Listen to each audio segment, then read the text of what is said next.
Kumusta kayong lahat? Ako, si Dr. Lorenzo Mendoza, isang doktor na may 35 taong karanasan at ngayong araw ay ating tatalakayin ang paksang nga epektibong paraan ng pagkonsumo ng sibuyas para sa mas mahimbing na tulog at bawas na pag-ihi sa gabi. Mga minamahal kong kababayan, sino atin ang hindi pa nakaranas ng ganitong sitwasyon? Sarap na sarap kang natutulog sa kalagitnaan ng gabi, bigla kang magigising, maghahanap-hanap sa dilim para lang magpunta sa banyo. Pagkatapos, pagkahiga mo at hindi pa man naiinitan ang kumot, pakiramdam mo ay naiihi ka na naman. Mayroong 2 beses kung magising sa gabi. Mayroon namang 3 beses o higit pa. At kinabukasan, paggising mo, pakiramdam mo ay nanlalata ang katawan, lumilipad ang isip, at mabigat ang mga braso at binti na parabang hindi ka nagpahinga. Alam kong hindi madali ang ganoong pakiramdam. Maraming nagsasabi sa akin na ang nakakatakot ay hindi ang pag-ihi kundi ang tahimik na pag-alala sa likod nito. Ang paglalakad sa dilim, lalo na kung mahina ang mga paa at malabo ang paningin, ay maaring magdulot ng malaking aksidente sa isang pagkakamali lamang. Mayroon ding pag-alala na unti-unting humihina ang bato nang hindi mo nalalaman at unti-unting bumababa ang iyong kalusugan araw-araw. At ang mas nakakabahala sa akin ay marami ang nag-isip na normal lang ito na kapag may edad na, kailangan ng tanggapin na hindi maiwasan ang pag-ihi sa gabi. Ngunit, mga kababayan, hindi lubos na tama ang pahayag na iyan. Sa loob ng higit sa 35 taon sa aking propesyon, marami akong nakasalamuhang kaso na tulad ng sa inyo. Mayroong mahigit 70 taong gulang na nakakatulog pa rin ng mahimbing hanggang umaga at nakakagalaw ng maayos. Ngunit mayroon ding mahigit 60 taong gulang pa lamang na kinailangan ng magising ng paulit-ulit sa gabi. Ang pagkakaiba ay hindi lubos na nakasalalay sa edad kundi sa kung paano inaalagaan ang ating katawan, lalo na ang mga bato at ang ating pang-araw-araw na gawi sa pagkain. Isipin na lang po ninyo ng simple. Ang bato ay parang isang water filter sa katawan. Kapag malakas pa ito, pinipigilan nito ang tubig sa gabi para makatulog ka ng payapa. Ngunit kapag humina ito, humihina ang kakayahan nitong magpuno ang tubig. Kailangan ng tubig na patuloy na ilabas at napipilitan tayong magising. Hindi ito nangyayari biglaan kundi unti-unting nagaganap araw-araw. At may isang bagay na kaunti lang ang nakakapansin. May mga palatandaan na lumilitaw na mula pa noong hapon, ngunit binabalewala natin. Ang mga maliliit na bagay na iyon ang siyang maagang babala na ipinapadala ng katawan. Ngunit ang magandang balita ay hindi imposibleng mapabuti ito. Sa katunayan, may isang bagay na napakapamilyar sa ating kusina. Mura lang, madaling hanapin, ngunit kung gagamitin sa tamang paraan, makakatulong ito sa bato at makakabawas ng malaki sa pag-ihi sa gabi. Ang nakakalungkot ay karamihan sa atin ay kumakain nito sa maling paraan, kaya't ang mahalaga ay hindi ang paghahanap ng kakaiba kundi ang pag-unawa sa kung ano ang mayroon tayo. At bago ko ibahagi sa inyo ang 6 na simpleng ngunit epektibong paraan ng pagkain mula sa pamilyar na sangkap na iyon, may isang bagay tayong kailangang lubos na maunawaan kung bakit ang mahinang bato ay nadudulot ng paulit-ulit na pagising. Dahil kapag naunawaan mo lamang ang ugat ng problema, malalaman mo kung paano ito ayusin ng tama at mapanatili ang pangmatagalang epekto. Nais kong itanong sa inyo ng taos puso. Hindi ko alam kung mayroon pa bang nakakapansin sa sibuyas sa inyong hapagkainan nitong mga nakaraang araw. Isang bagay na napakapamilyar napakamura, tahimik na nakalagay sa sulok ng kusina, minsan ginagamit lang para sa amoy, para magkaroon ng lasa, at pagkatapos ay nakakalimutan. Ngunit sa loob ng higit sa 35 taon sa aking propesyon, marami akong nakasalamuhang kaso. Ang mismong bagay na itinuturing na pantulong ay tahimik na nagpabago sa kalusugan ng isang tao. Naalala ko pa ang isang lalaki na mahigit 70 taong gulang na ninirahan mag-isa matapos mawala ang kanyang asawa. Hindi naman siya maluba ang sakit.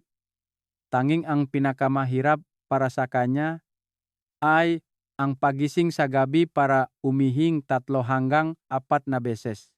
Sa simula, inakala niya na dahil sa katandaan ay ganoon na talaga ang lahat. Ngunit habang tumatagal, bawat paggising ay isang pag-aalala. Sa paglalakad sa dilim, mahina ang mapa, malabo ang paningin, isang maliit na pagkadulas lamang ay maaaring magdulot na pagkahulog. At alam niyo na sa edad na ito, ang pagkahulog ay minsan hindi lamang kaunting sakit, kundi isang malaking pagbabago sa buhay. Sinubukan niya ang iba-ibang paraan. Uminom ng gamot, bawasan ang pag-inom ng tubig, kahit na ang pagpipigil sa pag-inom ng tubig mula pa noong hapon, ngunit hindi pa rin bumuti ang kanyang kalagayan. Siya ay pagod, hindi malalim ang tulog, pagising sa umaga ay nanlalata at palaging lumilipad ang isip. Isang beses nagkataon sa isang pag-usap, tinanong ko siya tungkol sa kanyang pang-araw-araw na pagkain. Simple lang ang sinabi niya, kanin, gulay, isda, minsan may kaunting karne, at halos hindi kumakain ng sibuyas. Sabi niya, mahapdi raw ang sibuyas, nakakainis, at inakala niyang wala itong epekto. Sa mismong pahayag na iyon, sinimulan kong payuhan siya na subukan ang isang napakaliit na pagbabago, hindi gamot, hindi mamahaling pagkain, kundi ang pagdaragdag ng sibuyas sa kanyang pagkain, ngunit sa tamang paraan at sa tamang oras. Sa simula, nag-aatubili siya, ngunit dahil wala na rin siyang ibang paraan, sinubukan niya itong sundin. At ang hindi ko makalimutan ay pakalipas ng humigit kumulang 3 linggo, bumalik siya na may napakagaan ngunit napakatotoong ngiti. Sabi niya, umihi pa rin siya sa gabi, ngunit isang beses na lang, minsan ay nakatulog ng tuloy-tuloy hanggang umaga. Mas magaan ang pakiramdam, mas malinaw ang isip, at wala ng pakiramdam ng pakapagod tulad ng dati. Maari kayong magtaka na ang isang sibuyas lang ay maaring makaapekto sa pag-ihi sa gabi at sa bato ng ganun. Sa katunayan, kung ipapaliwanag sa madaling paraan, ang sibuyas ay parang isang tahimik na tagalinis sa katawan. Nakakatulong ito sa mas mahusay na sirkulasyon ng dugo. Nakakatulong sa mga organo na gumana ng mas maayos, lalo na ang mga bato. Kapag mas mahusay ang daloy ng dugo sa bato, mas nagiging stable din ang pagsala at pagpuno ng tubig sa katawan. At kapag stable ang lahat, hindi na kailangan pang magising ng paulit-ulit ang katawan sa gabi para iproseso ang labis na tubig. Ngunit ang mahalaga na palagi kong ipinapaalala sa inyo ay hindi lang basta-basta ang pagkain ng sibuyas. Tulad ng nabanggit kong lalaki, halos hindi siya kumakain nun. Ngunit kung mali ang paraan ng pagkain, hindi rin ito makakatulong. At maari pa ngang magdulot ng discomfort sa tiyan, pamamagang tiyan, at mas mahirap na pagtulog. Marami akong nakasalamuhana. Nang marinig na mabuti ang sibuyas, ay kumain ng napakarami. Kumain ng hilaw ng tuloy-tuloy o niluto ng labis na nawala na ang lahat ng sustansya. Ang iba naman ay kumain nito ng masyadong gabi na nagdulot ng hindi pag-angkop ng katawan at kabalintunaan na epekto. Kaya't ang mahalaga ay hindi ang kumain o hindi kumain kundi ang kung paano kumain ng tama ayon sa iyong katawan, lalo na kapag lampas na kayo sa edad na 50 o 60. Ang sibuyas ay hindi isang magic cure, ngunit kung gagamitin ng tama, ito ay parang isang tahimik na kaibigan na unti-unting tumutulong sa katawan na ayusin ang sarili araw-araw. Hindi maingay, hindi agad makikita ang epekto. Ngunit pagkalipas ng ilang panahon, mapapansin ninyo ang malaking pagkakaiba. At ang gusto kong ipaalala sa inyo rito ay hindi na kailangan pang baguhin ang napakaraming bagay ng sabay-sabay. Minsan, isang maliit na pagbabago lamang sa pagkain, ngunit sa tamang paraan, ay maarang magbakay na resulta na hindi mo inaasahan. Ngunit bago ko ibahagi sa inyo ang 6 na napakasimple ngunit epektibong paraan ng pagkain mula sa pamilyar na sangkap na iyon, may isang bagay tayong kailangang lubos na maunawaan kung bakit ang mahinang bato ay nagdudulot ng paulit-ulit na paggising. Dahil kapag naunawaan mo lamang ang ugat ng problema, malalaman mo kung paano ito ayusin ng tama at mapanatili ang pangmatagalang epekto. May isang bagay na kailangan kong sabihin sa inyo ng totoo. Sa loob ng maraming taon ng aking pagpapagamot, marami akong nakasalamuhang tao na hindi alam ang tungkol sa sibuyas, kundi kumakain ng sibuyas sa isang napakalungkot na paraan. Akala nila ay nagdaragdag sila sa katawan, ngunit sa katotohanan ay nawawala halos lahat ng pinakamahalagang benepisyo nito at maaari pang magdulot ng discomfort sa katawan, mas mahirap na pagtulog at patuloy pa rin ang pag-ihi sa gabi. Naalala ko ang isang ginang na mahigit 60 taong gulang na kumakain ng sibuyas araw-araw. Narinig niya sa mga kakilala na maganda ito para sa puso at bato kaya't napakasipag niyang kumain. Ngunit nang dumating siya sa akin, nagreklamo pa rin siya na kailangan niyang gumising para umihinang 3 beses sa gabi. Madalas namamaga ang tiyan at hindi malalim ang tulog. Sinabi pa niya ang isang pangungusap na marami ko nang naririnig. Kumakain naman ako ng sapat. Dok, bakit hindi pa rin bumubuti? Ang sagot ay hindi. Nakasalalay sa kung kumakain siya o hindi, kundi sa kung paano siya kumakain. Ang unang pagkakamali na ginagawa ng marami ay ang pagkain ng sobra-sobra ng sabay-sabay. Madalas nating iniisip na kung mabuti, kumain ng marami para mabilis gumaling.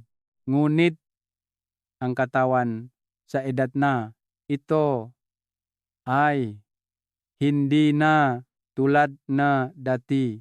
Ang sibuyas, kahit mabuti, ay mayroon ding kaunting stimulating effect. Kung kumain ng sobra, lalo na kung hilaw, magdudulot ito ng discomfort sa tiyan, pamamaga ng tiyan. Kapag hindi comfortable ang tiyan, maapektuhan ang pagtulog at ang pagtulog ay direktang may kinalaman kung ang bato ay nakakapagpahinga o hindi. Kaya't nangyayari ang isang vicious cycle. Kumakain para gumaling ngunit hindi naman nakakapag-absorb ang katawan. Ang pangalawang pagkakamali ay ang pagkain sa maling oras. May mga mahilig kumain ng sibuyas ng gabi. Kahit na malapit na sa oras ng pagtulog, inakala nilang mabuti ito dahil sa tingin nila ay nakakatulong ito sa pagganang bato. Ngunit sa katunayan ay nagdudulot itong karagdagang trabaho sa katawan sa oras na dapat ay nagpapahinga. Kapag ang digestive system ay nagpoproseso pa rin ngang pagkain. Hindi pa makapasok ang katawan sa malalim na estado ngang pagpapahinga, kaya't madaling magising sa gabi. At kapag nagising na, kahit kaunting pakiramdam nga pag-ihi lang ay magdudulot na sa inyo na bumangon at mula doon ay magiging gawi na ang paulit-ulit na pag-ihi sa gabi. Ang pangatlong pagkakamali ay ang pagluto ng sibuyas ng labis. Ito ang bagay na madalas kong nakikita sa mga hapagkainan. Ang sibuyas ay madalas na ginigisa ng matagal, niluluto hanggang sa lumambot, at minsan ay nawawala na ang kakaibang amoy nito.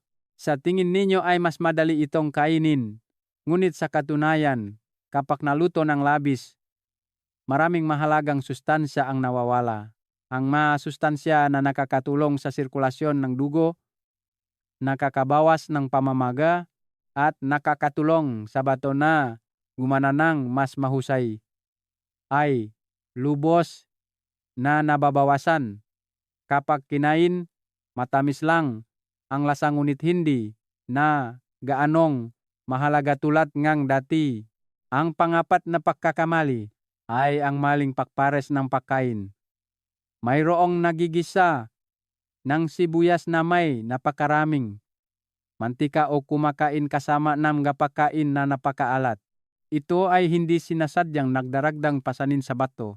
Ang bato na mahina na ay mas mapapagod kung kailangan pa nitong iproseso ang labis na asin at taba. Sa ganoong sitwasyon, kahit gaano pakabuti ang sibuyas, hindi ito sapat upang makabawi sa labis na pasanin na dinaranas ng katawan. Ang panglimang pagkakamali ay ang hindi regular na pagkain. Mayroong minsan ay kumakain ngang napakaraming sibuyas at minsan naman ay hindi kumakain. Ang ating katawan ay parang isang makina. Upang gumana ng stable, kailangan nitong regularidad. Ganon din ang sibuyas. Ang epekto nito ay hindi agad-agad makikita sa loob ngang 1 o 2 araw, kundi unti-unting naipon sa paglipas ng panahon.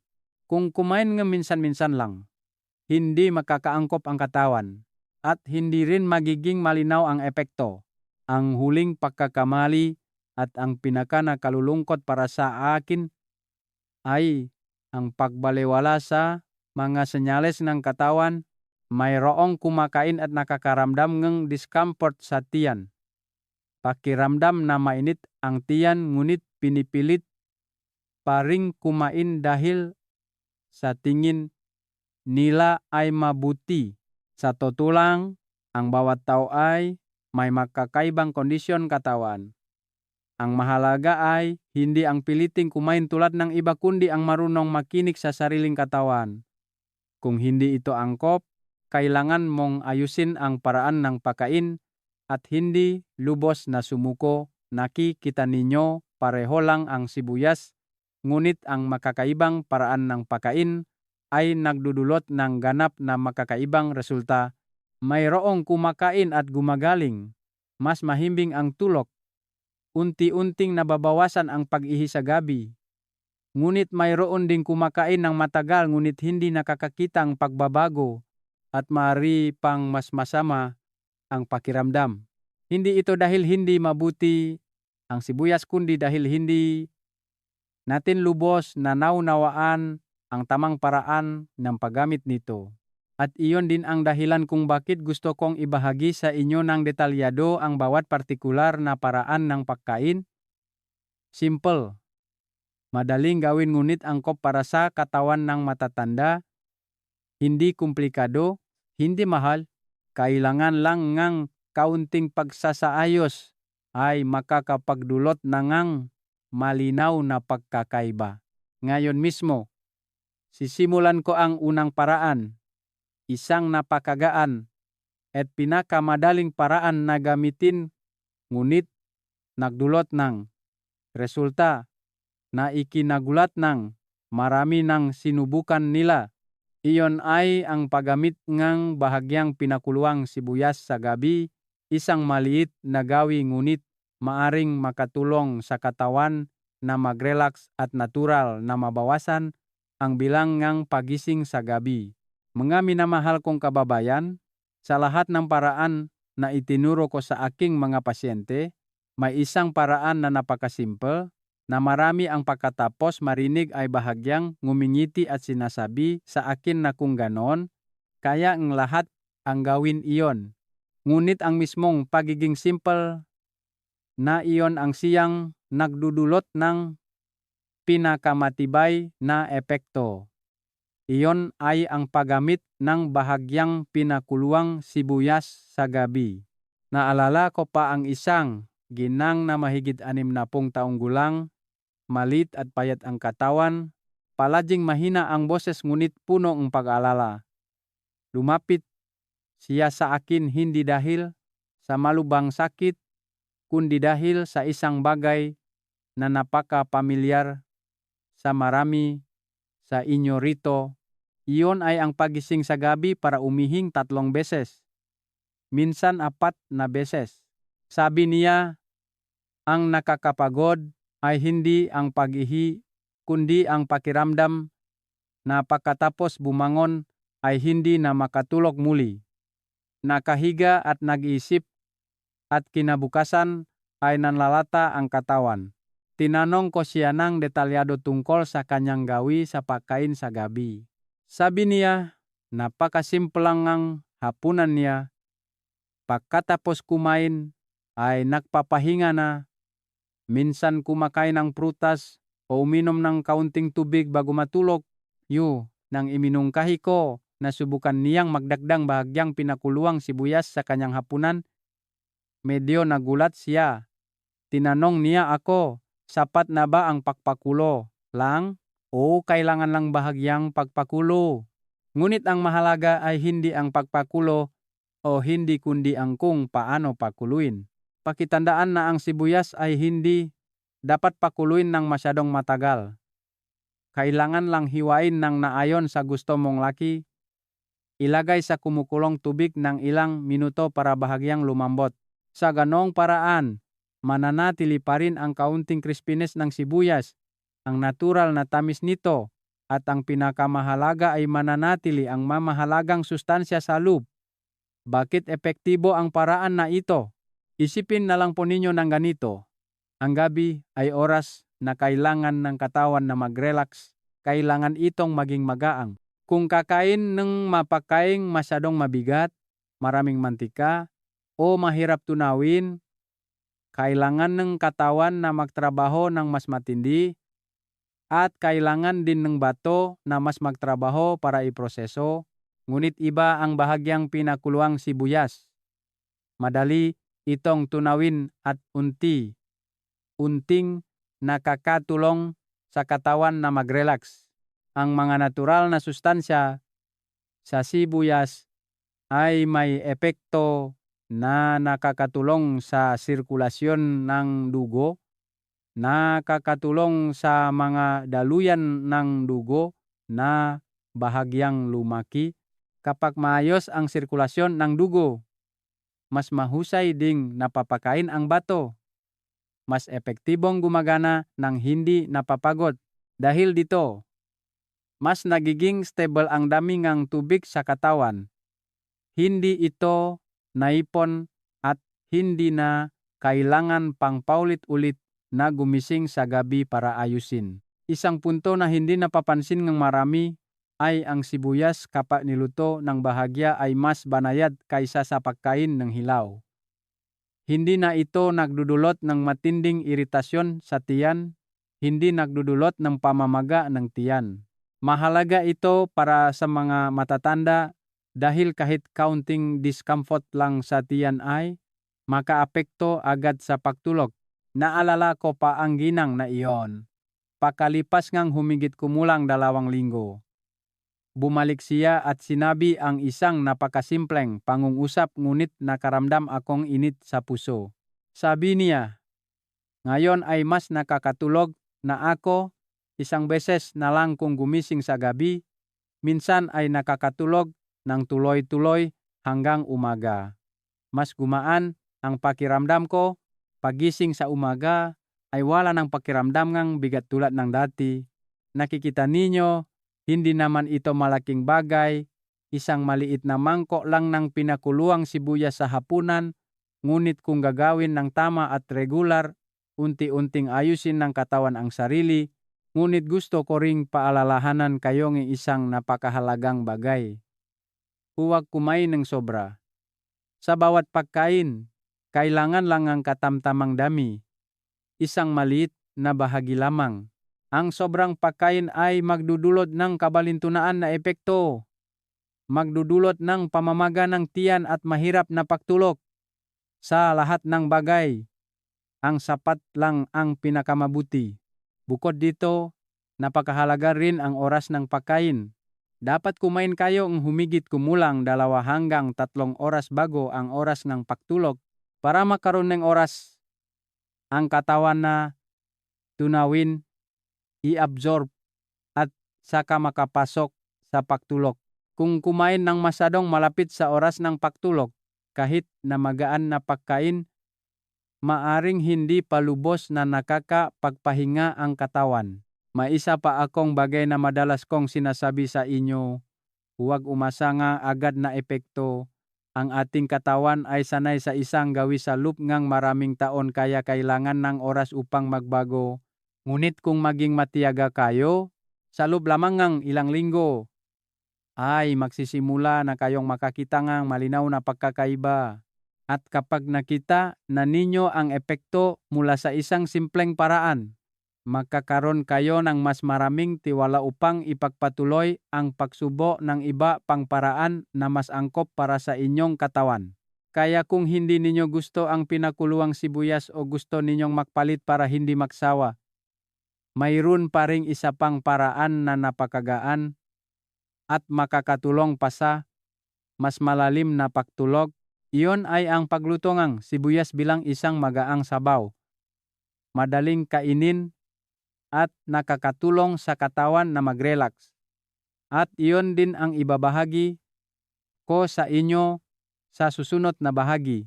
Mga minamahal kong kababayan, kung ang pinakuluang sibuyas ay nakbibigay magaan at komportableng pakiramdam, may isa pang paraan na napansin kong mas gustong marami sa inyo na gamitin, iyon ay ang pagluto ng sibuyas bilang sabaw. Simple lang pakinggan ngunit kung gagawin ng tama, hindi lang ito pakain kundi parang isang paraan din upang matulungan ang katawan na mag-relax mula sa loop, lalo na sa gabi. Naalala ko ang isang lalaki na humigit kumulang 70 taong gulang, dating driver, sanay sa pagbupuyat at maagang paggising at irregular ang pagkain. Matapos magretiro, nanatili pa rin ang kanyang irregular na gawi sa pagtulog. Dagdag pa ang pagising sa gabi para umihi 2 o 3 beses, na halos wala na siyang buong tulog. Sinabi niya sa akin na ang nakakapagod ay hindi ang sakit kundi ang pakiramdam na mahaba ang gabi at hindi makatulog, palaging nagiging gising. Nang tinanong ko siya tungkol sa hapunan niya, sinabi niyang madalas siyang kumakain ng gabi, minsan pagkatapos kumain ay humihiga na agad. Iminungkahi ko sa kanya na subukan ng isang napakasimpleng bagay. Sa halip na kumain ng mabibigat na pagkain sa gabi, magdagdag ng isang mangkok ng sibuyas na niluto ng napakagaan. Kainin ilang oras bago matulog. Sa simula ay hindi niya gaanong pinansin, ngunit matapos itong subukan ng mahigit 2 linggo, bumalik siya at sinabi sa akin na ang kakaiba ay hindi lang nabawasan ang pag-ihi sa gabi kundi mas malalim din ang kanyang tulog. Sabi niya, dati ay nakahiga lang at nag-isip ngang kung ano-ano, ngunit mula nang kumain ngang sibuyas na sabaw, mas magaan ang pakiramdam at mas madali na ring makatulog. Kaya bakit ang isang simpleng mangkok ng sabaw ay makatulong ng ganon? Isipin na lang po ninyo ng ganito. Ang gabi ay oras na kailangan ng katawan na magpahinga. Kung kakain tayo ng mga pagkaing tuyo, mahirap tunawin o napakaraming protina, napakaraming taba, kailangan ang digestive system na magtrabaho ng napakahirap. Kapag hindi pa nakakapahinga ang digestive system, hindi pa makapasok ang buong katawan sa malalim na estadong pagpapahinga. Direktang nakakapekto ito sa pagtulog at sa pagganang bato. Samantala, ang sibuyas na sabaw ay napakabanayad. Ang mainit na sabaw ay nakakatulong sa katawan na mag-relax, nakatulong sa mga daluyan ng dugo na bahagyang lumaki, at mula doon ay nakakalma ang nervous system. Kapag nag-relax ang nervous system, mas madali kayong makakatulog, mas malalim ang tulog, at mas kaunti ang paggising sa gabi. Hindi lang iyon, ang sibuyas sa anyong ang sabaw ay nakakatulong din sa katawan na unti-unting mag-absorb ng tubig. Hindi nagdudulot ng biglaang pagpuno ng tubig. Mahalaga ito dahil kapag napapanatiling katawan ang stable na balanseng tubig, hindi kailangan ng bato na magtrabaho ng labis sa gabi. Ang resulta ay unti-unting nababawasan ang bilang ng pag-ihi. Ngunit upang makamit ang gayong epekto, kailangan ding bigyang pansin ang paraan ng pagluluto. Hindi ninyo kailangang magluto ng komplikado. Kailangan lang hiwain ang sibuyas ng naayon sa gusto mong laki. Lutuin sa tubig sa tamang tagal. Maaring magdagdaang kaunting karne o ilang hiwaang luya para madagdagan ang init. Ngunit huwag na huwag maglagay ng napakaraming pampalasa, lalo na ang asin. Ang pagkain ng maalat sa gabi ay isa sa mga dahilan kung bakit kailangan ng bato na mas magtrabaho sa gabi. May isa pa akong bagay na palagi kong ipinapaalala. Huwag kumain ng sobra sa gabi. Ang sibuyas na sabaw ay dapat na maging isang magaang suplemento, hindi kapalit ng pangunahing pagkain. Sapat lang ang kainin para maramdaman ang init at comfortable ang katawan. Kailangan din ninyong bigyang pansin ang oras ng pagkain. Pinakamabuti ay kumain na humigit kumulang 2 hanggang 3 oras bago matulog. Sa ganong paraan, may sapat na oras ang katawan na tunawin, i-absorb, at saka makapasok sa pagtulog. Kung kumain ng masyadong malapit sa oras ng pagtulog, kahit na magang sabaw, maaring hindi pa lubos na nakakapagpahinga ang tiyan at makaapekto sa pagtulog. May isang maliit na detalye ngunit napakahalaga. Kapag kumakain ng sibuyas na sabaw, dapat kumain ng dahan-dahan, ngumunguya ng mabuti, at damhin ang natural na tamis nito. Kapag kumain ng dahan-dahan, mas maaga makatanggap ng senyales ng pagkabuso ang katawan. Mas magaang din ang paggana ng digestive system. Hindi ito napapagod. Marami akong nakasalamuhang mga kababayan na matapos baguhin ang gawi na ito ay nagsabi sa akin na hindi lang nabawasan ang pag-ihi sa gabi kundi mas magaan din ang pakiramdam, mas kaunti ang stress. Maaring simple lang pakinggan ito ngunit sa katunayan ay napakahalaga. Dahil kapag comfortable ang pakiramdam at maganda ang tulog, mas mahusay na magre-recover ang katawan. At ang bato ay makakapagpahinga ng maayos. Nakikita ninyo, minsan hindi, na kailangan ng mga komplikadong bagay. Sapat na ang isang mainit na mangkok ng sabaw sa gabi sa tamang paraan, sa tamang oras ay makakapagdulot ng pagbabago na hindi mo inaasahan. Ngunit kung gusto ninyo ngang mas simpleng paraan, hindi na kailangan pang magluto, maaring ihanda ng mabilis bago matulog. Mayroon pa ring isa pang paraan na napaka-convenient na ginagamit ng marami at nakikita ang malinaw na epekto. Iyon ay ang pag-inom ng sibuyas na ibinabad sa mainit na tubig bago matulog. At ang paraan na ito ay may kakaibang punto na hindi alam ngang lahat. Iyan ang ibabahagi ko sa susunod na bahagi. Mga minamahal kong kababayan, kung ang dalawang naunang paraan ay nangangailangan ng kaunting oras sa paghahanda, sa paraan na ito, madalas akong nagbibiro sa aking mga pasyente na ito ay paraan para sa mga araw na pagod ka, ayaw mong magluto ng marami ngunit gusto mo pa ring alagaan ang katawan.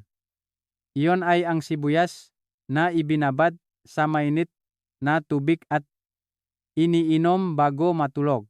Maaring kakaiba pakinggan at mayroon pang nagtatanong sa akin, mahirap ba inumin iyan? Masyado bang mahapdi? Ngunit sa katunayan, kung gagawin ng tama, napakabanayad ng tubig ng sibuyas, hindi matapang tulad ng iniisip, at ang mahalaga ay napakagaan ng epekto nito sa katawan. Naalala ko ang isang ginang na mahigit 70 taong gulang na naninirahan kasama ang kanyang mga anak at apo, ngunit dahil sa makakaibang gawi, madalas siyang kumakain ng simple sa gabi. Minsan, kumain lang siya ng kaunti at natulog ng maaga.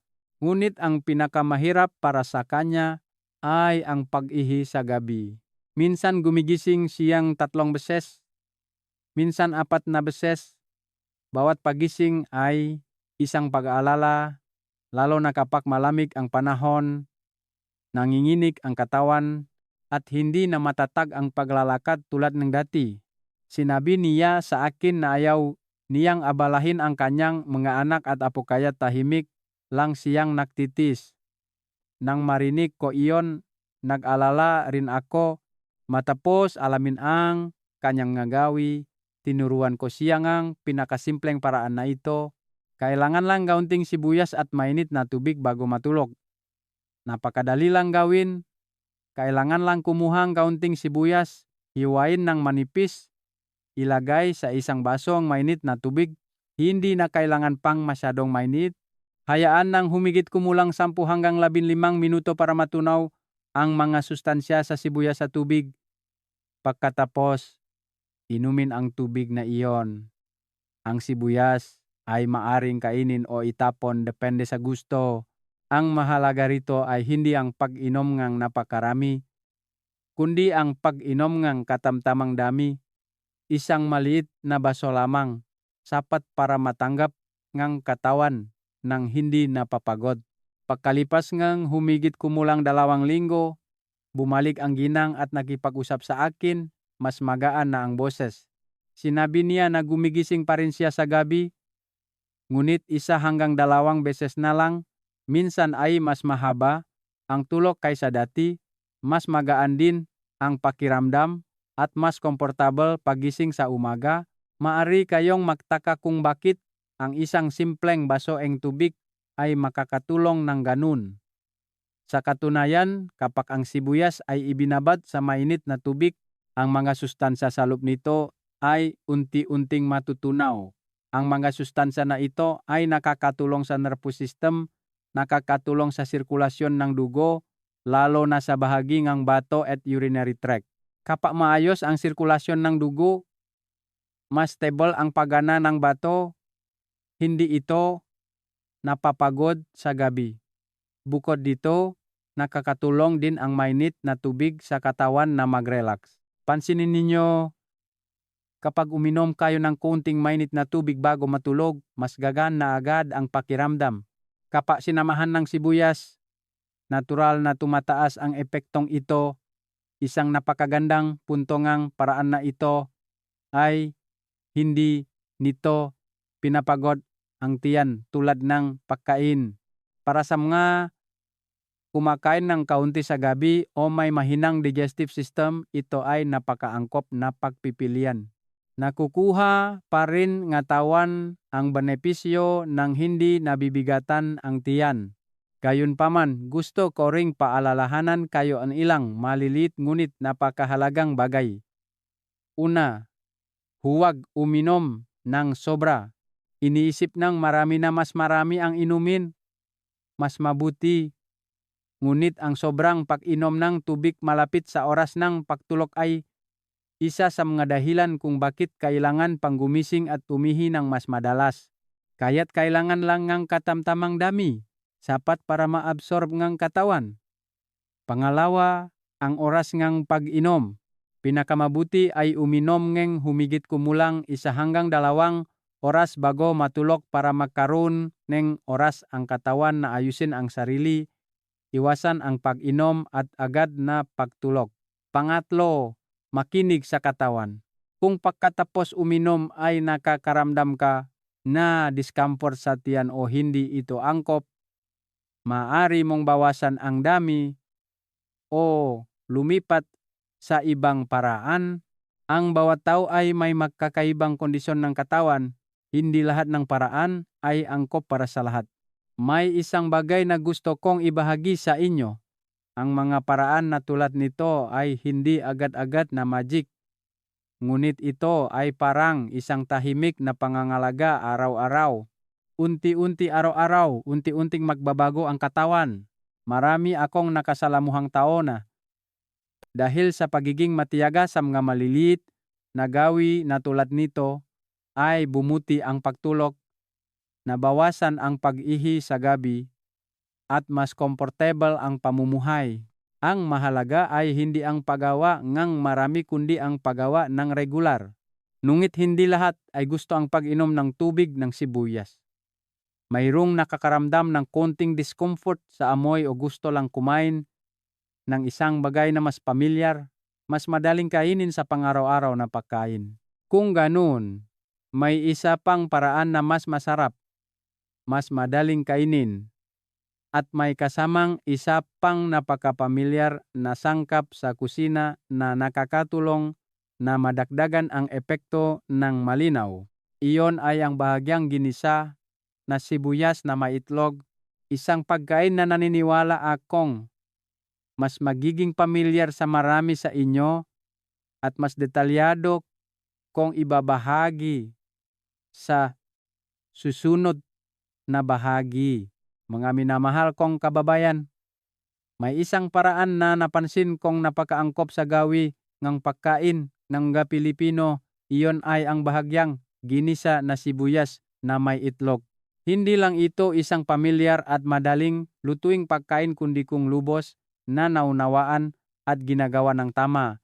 Ito ay nagiging isang napakagandang paraan upang suportahan ang katawan, lalo na para sa mga nakakaranas ng pag-ihi sa gabi at mahinang bato. Naalala ko ang isang lalaki na mahigit 68 taong gulang, medyo mataba. Masayahin ang personalidad ngunit madalas nagrereklamo na mahina ang kanyang nga paa, hindi malalim ang tulog, at kailangan niyang gumising sa gabi para umihingang 2 hanggang 3 beses. Hindi siya mahilig sa mga pinakuluang pagkain o magaang sabaw. Sabi niya, ang kain ay parang walang lasa, hindi ako sanay. Ngunit mahilig siya sa itlog. Halos ilang beses sa isang linggo ay kumakain siya. Nang marinig ko iyon, iminungkahi ko sa kanya na subukan ang pagpapares ng sibuyas sa itlog, ngunit bahagyang gisalang. Hindi maraming mantika, hindi rin masyadong maraming pampalasa. Ngumiti siya nang marinig iyon. Sabi niya, pamilyar na ang pagkain na iyan, ngunit dati ay ginigisa ko ng masarap, maraming pampalasa. Matapos ayusin ang paraan ng pagluluto, sinubukan niya itong sundin. At ang nakakatuwa ay pakalipas lamang ng humigit kumulang 3 linggo, bumalik siya at sinabi na hindi niya inaasahan na ang pamilyar na pagkain ay makakatulong ng ganoon.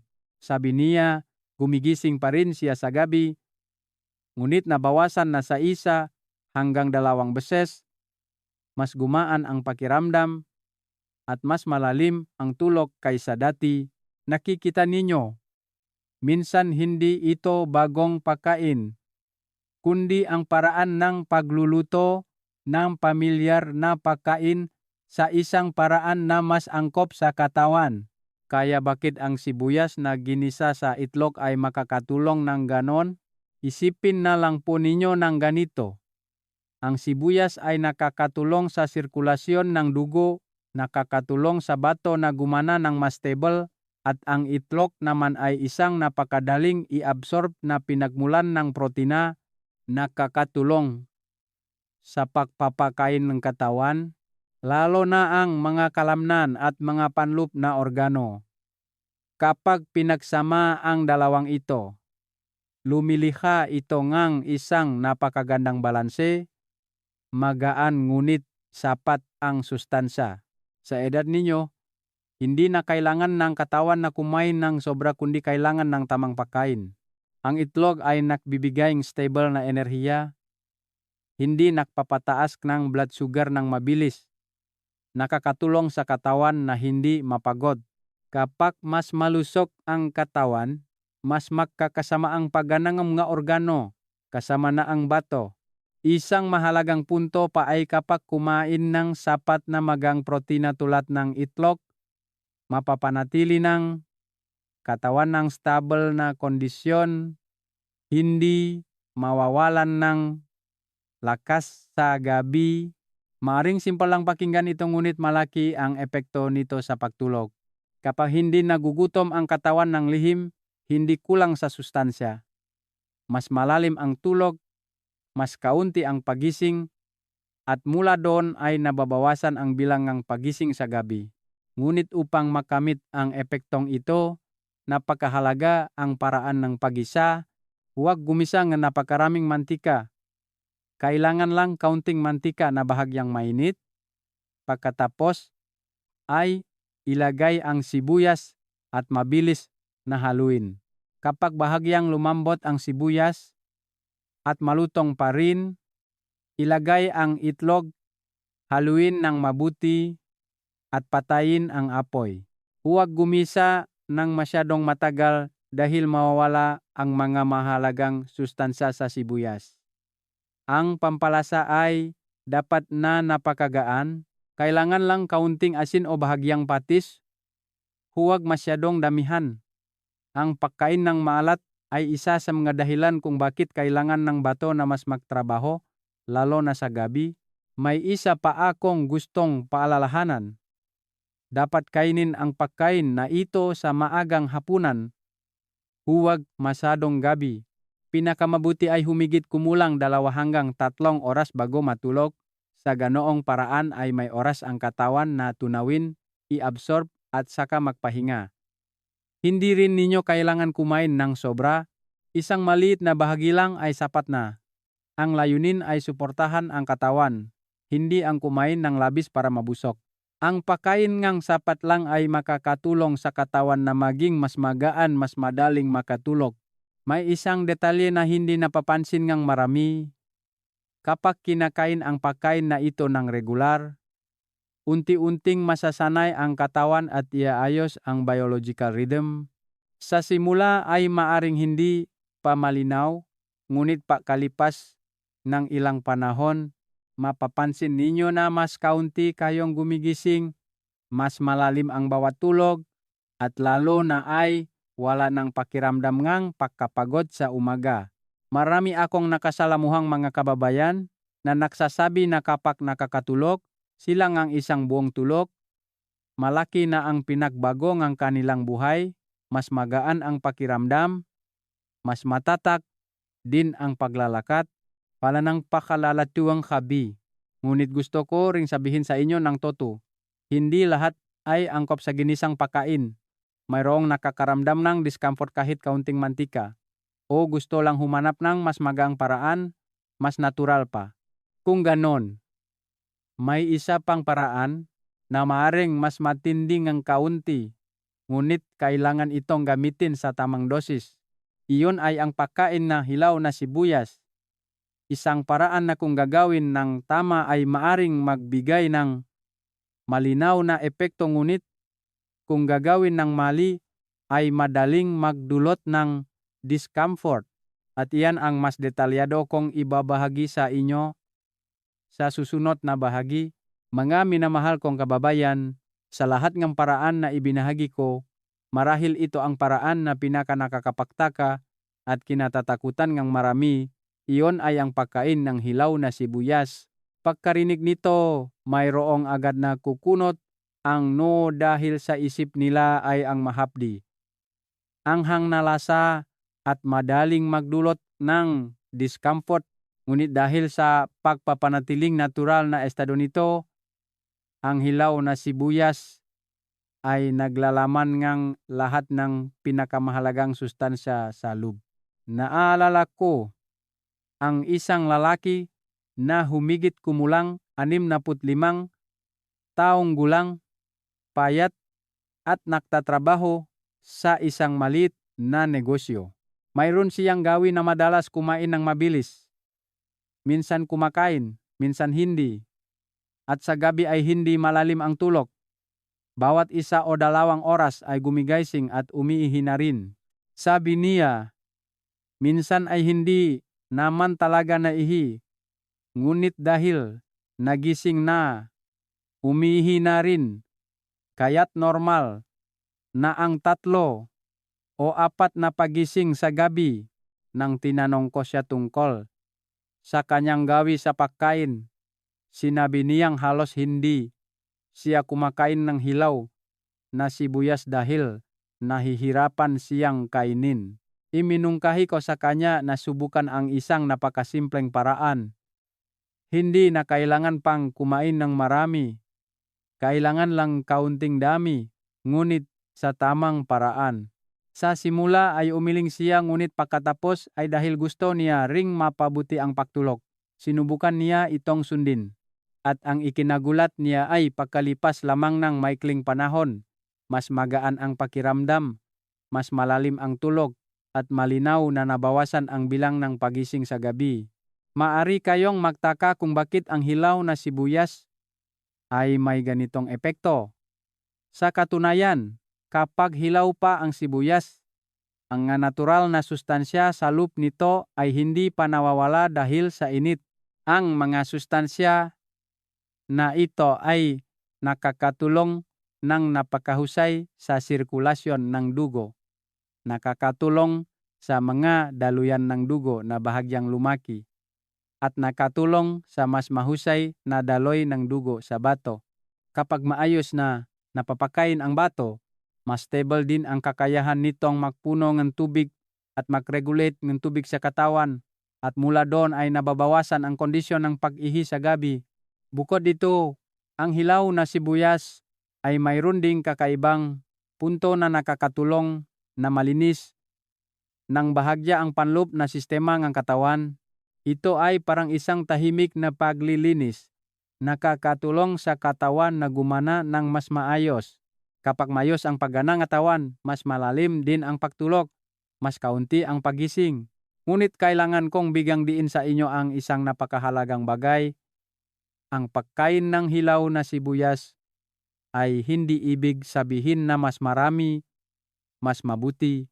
Sa kabaliktaran, ito ang paraan na nangangailangan ng pinakamatinding pagpipigil. Kailangan lang ng napakaliit na dami sa bawat pagkain. Marahil ilang manipis na hiwa lamang, maari ninyong kainin kasama ng hapunan o haluan ng kaunting suka para mabawasan ang anghang. Huwag kumain ng gutom dahil madaling magdulot ng discomfort sa tiyan. Isang paraan na madalas kong itinuturo ay pagkatapos hiwain ang sibuyas, maaari ninyo itong ibabad sa tubig ng ilang minuto. Nakakatulong ito na mabawasan ang anghang, ngunit napapanatili pa rin ang karamihan ng sustansya. Pagkatapos ay kainin kasama ng pangunahing pagkain. Huwag kumain ng hiwalay. Mahalaga rin ang oras ng pagkain. Pinakamabuti ay kumain sa hapon o sa maagang gabi. Huwag masyadong malapit sa oras ng pagtulog dahil kahit magaan, ang hilaw na sibuyas ay mayroon pa ring konting stimulating effect. Kung kumain ng gabi, maaring makaramdam ng discomfort ang ilang tao. Marami rin akong nakasalamuhang kaso na mali ang paraan ng pagkain ng hilaw na sibuyas. Kumain ng sobra o kumain ng gutom na nagdulot ng pamamaga ng tiyan, hirap sa pagtunaw, at mas matinding hirap sa pagtulog. Hindi ito dahil hindi mabuti ang sibuyas kundi dahil hindi natin ito ginagamit ng tama. Tandaan lang po ninyo ng simple, ang anumang natural at matindi ay kailangan ding gamitin ng dahan-dahan. Ganon din ang hilaw na sibuyas. Kaunti lang ngunit regular. Unti-unting angkop ang katawan at makakakuha ng benepisyo. May isang bagay na gusto kong ibahagi sa inyo. Marami ang umaasang agad na resulta kapag sinisimulan nilang baguhin ang kanilang gawi sa pagkain. Ngunit ang ating katawan ay parang isang lupa. Kailangan itong alagaan araw-araw, unti-unti para makita ang pagbabago. Marami akong nakita na. Dahil sa pagiging matiyaga sa mga malilit na pagbabago, na tulad nito ay bumuti ang pagtulog, nabawasan ang pag-ihi sa gabi at mas komportable ang pamumuhay. Ang pinakamahalaga ay hindi ang agad na pagalingin ang sakit kundi ang makuhang muli ang pakiramdam ngang pagiging in control sa sariling katawan. Gayunpaman, hindi lahat ay angkop sa hilaw na sibuyas. Mayroong may mahinang tiyan, madaling makaramdam ng discomfort o hindi lang sanay sa lasa. At kung kabilang kayo sa grupong ito, huwag mag-alala dahil may isa pang paraan na napakagaan mas madaling inumin. Lalo na angkop para sa gabi, iyon ay ang sibuyas na tasaan na may kasamang luya, isang paraan na nakakatulong na panatilihing mainit ang katawan at sinusuportahan ang stable na paggana ng bato, at iyan ang mas detalyado kong ibabahagi sa susunod na bahagi. Mga minamahal kong kababayan, dito naman ay gusto kong ibahagi sa inyo ang isang paraan na maraming tao ang nagsabi sa akin pakatapos. Subukan na ito ang pinakamadaling mapanatili. Lalo na sa mga araw na lumalamig ang panahon. Madalas na nilalamig ang mga kamay at paa at hindi malalim ang tulog. Iyan ay ang sibuyas na taa na may kasamang luya, isang napakagaan na paraan ngunit nagdulot ng resulta na hindi inaasahan ng marami. Naalala ko ang isang ginang na mahigit 70 taong gulang, malit at madalas nilalamig, lalo na sa gabi. Sabi niya, tuwing lumalamig ang panahon, mas madalas siyang gumigising sa gabi para umihi. Minsan 4 na beses. Bawat paggising ay nanginginig sa lamig. At pagbalik sa kama ay napakatagal bago makatulog muli. Sabi niya, ang hirap ay hindi lang ang pag-ihi kundi ang pakiramdam na palaging mahina ang katawan, kulang sa sigla. Nang tinanong ko ng detalyado, napansin ko na ang katawan niya ay madaling lamigin, mahina ang sirkulasyon nagadugo. Iminungkahi ko sa kanya na subukan ang isang napakasimpleng paraan. Iyon ay ang paggamit ng sibuyas na may kasamang ilang hiwang luya upang timplahin bilang isang mainit na tsaa na inumin sa gabi. Sa simula ay nagulat din siya dahil dati ay luya na taalang ang naririnig niya, hindi niya naisip na ihalo sa sibuyas. Ngunit matapos itong subukan ng humigit kumulang 2 linggo, bumalik siya na mas masigla ang mukha. Sabi niya, gumigising pa rin siya sa gabi ngunit malinaw na nabawasan. Minsan 1 beses na lang. Mas mainit din ang pakiramdam, mas madaling makatulog, at wala nang pakiramdam ngang ginaw tulad ng dati. Maaari kayong magtanong kung bakit ang kombinasyong ito ay may ganitong epekto. Sa katunayan, ang sibuyas ay nakakatulong sa sirkulasyon ng dugo, sinusuportahan ang stable na paggana ng bato, at ang luya naman ay may mainit na katangian. Nakakatulong na panatiling mainit ang katawan mula sa loob. Kapag pinagsama ang dalawang ito, lumilikha ito ng isang napakagandang balanse. Nakakatulong na mag-relax ang katawan at napapanatili ang kinakailangang init, lalo na sa gabi. Isipin na lang po ninyo ng ganito, kapag nilalamig ang katawan, kumukulo ang daluyan ng dugo, mas mahina ang sirkulasyon ng dugo. Dahil dito, mas hindi epektibo ang paggana ni bato, madaling magdulot energy paulit-ulit na pag-ihi sa gabi. Ngunit kapag bahagyang napapanatiling mainit ang katawan, mas maayos ang sirkulasyon ng dugo, mas stable din ang paggana ang bato, at mula dun ay unti-unting nababawasan ang bilang ang pagising. Napakadali lang gawin, kailangan lang ilang manipis na hiwang sibuyas, magdagdag ng ilang hiwang sariwang luya, ilagay sa mainit na tubig na hindi naman masyadong kumukulo, takpan ng sandali para matunaw ang mga sustansya sa tubig, pagkatapos ay inumin ng unti-unting maliliit na sipsip, hindi na kailangan pang uminom ng marami, isang maliit na tasa lang ay sapat na, ang mahalaga ay inumin habang mainit pa ang tubig, huwag hayaang lumamig. Kapag uminom ng mainit, mararamdaman ng katawan ang unti-unting pagkalat ng ginhawa, nakakatulong na mag-relax ang nervous system, lumiliha ng kondisyon para sa mas natural na pagtulog. Ngunit gusto ko ring paalalahanan, kayo ngang ilang maliliit na bagay upang maiwasan ang hindi kinakailangang pagkakamali. Una, huwag maglagay ng napakaraming luya. Mabuti ang luya ngunit kung sobra, magdudulot ito ng init, maaring magdulot ng discomfort sa katawan, lalo na para sa mga madaling mainitan. Kailangan lang ilang manipis na hiwa. Pangalawa, huwag uminom ng masyadong malapit sa oras ng pagtulog. Pinakamabuti ay humigit kumulang 1 hanggang 2 oras bago matulog para makaroon ng oras ang katawan na ma-absorb at maging stable bago matulog. Pangatlo, huwag uminom ng sobra. Iniisip ng marami na mas marami ang inumin, mas mabuti. Ngunit sa katunayan, ang sobrang pag-inom ng tubig sa gabi ay nagdudulot ng mas madalas na pag-ihi. Kailangan lang ang katamtamang dami, sapat para matanggap ang katawan. Marami akong nakasalamuhang mga kababayan na matapos gamitin ang paraan na ito, ay nagsabi sa akin na hindi lang nabawasan ang pag-ihi sa gabi kundi mas magaan din ang pakiramdam, mas kaunti ang ginaw, mas malalim ang tulog. Mahalaga ito dahil ang magandang tulog ang pundasyon para sa pagaling ng katawan.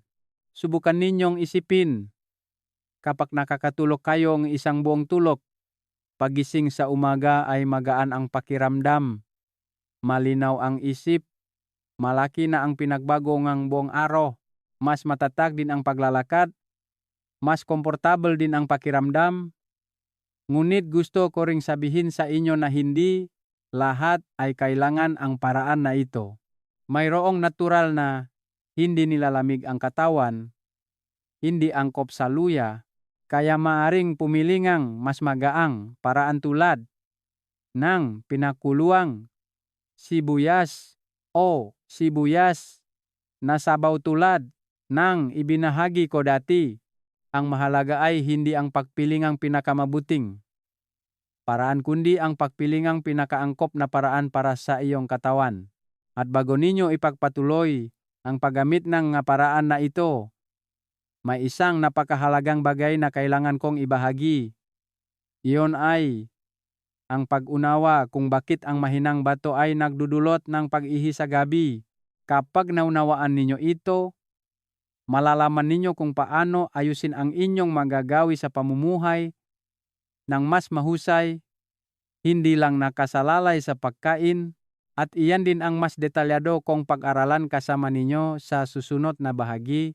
Mga minamahal kong kababayan, sa puntong ito, marahil marami na sa inyo ang nakapag-isip kung paano gamitin ang sibuyas sa paraan na angkop sa inyo. Ngunit may isang napakahalagang bagay na kung hindi natin lubos na naunawaan, kahit gaano pa katama ang paraan ng pagkain, hindi magiging kumpleto ang epekto.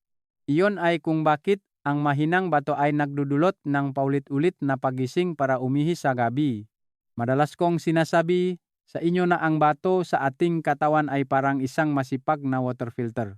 Sa araw, kapag kumakain tayo, umiinom ng tubig, ang lahat ng pumapasok sa katawan ay kailangan pang iproseso. Salain ang mga hindi kinakailangan. Ang bato ay patuloy na nagtatrabaho upang panatilihin ang kailangan ng katawan at ilabas ang labis. Ngunit sa gabi, kapag tayo ay natutulog, dapat sana ay pumasok ang katawan sa estado ng pagpapahinga. Sa oras na ito, binabawasan din ng bato ang pagana nito. Mas nagpapanatili ng tubig upang hindi tayo paulit-ulit na gumising.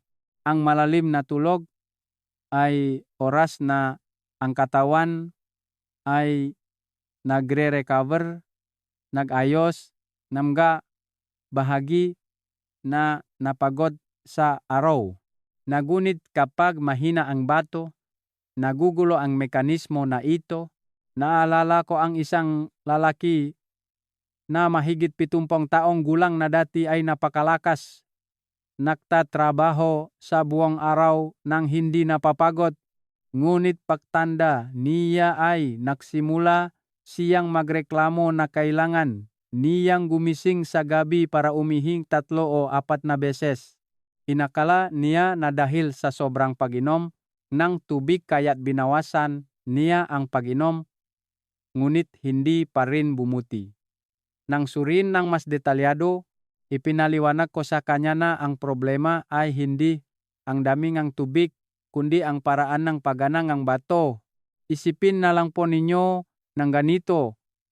Kapag malakas ang bato, ito ay parang isang balbula na bumubukas at sumasara ng maayos.